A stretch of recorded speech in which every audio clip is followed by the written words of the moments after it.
Nearly 94 million Americans have high cholesterol, putting them at risk for heart disease. But it's a seemingly healthy young triathlete who's helping researchers learn more about how to reduce that risk. And it all started with a medical mystery.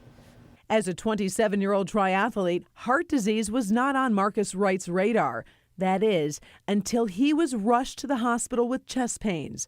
You're having a heart attack. I'm like, what do you mean I'm having a heart attack? I'm 27. He was like, no, you're having a heart attack right now. Marcus was diagnosed with severe early onset coronary artery disease and referred to Dr. Ernest Mazzaferri at Ohio State's Wexner Medical Center. His cholesterol numbers and his inflammation numbers looked pretty good, and it didn't make sense as to why somebody like that would have such advanced disease. To solve this mystery, Dr. Mazzaferri enlisted the help of genetic scientists who studied Marcus's DNA. They discovered he had a new gene mutation that prevented his good cholesterol from clearing out the bad. Because of the genetic variant that Marcus had, his HDL was actually very high, as was his brother's. And so typically you would look at that and you would think, oh, you have a lower risk because your HDL is elevated.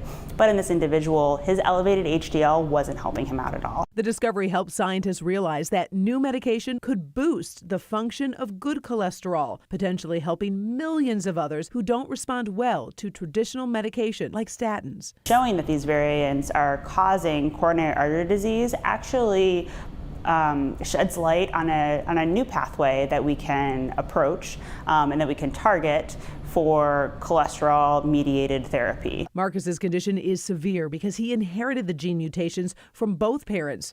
He's comforted knowing his kids won't face the same struggles. I know my parents didn't want to give it to me, and I definitely don't want my kids to have to deal with this because they have enough stuff to live for, and this shouldn't be one of those things that they have to worry about. Now, as a result of Marcus's case, researchers are studying a new path to fighting high cholesterol. They're also working on developing a new drug that could someday provide a new option for millions of Americans.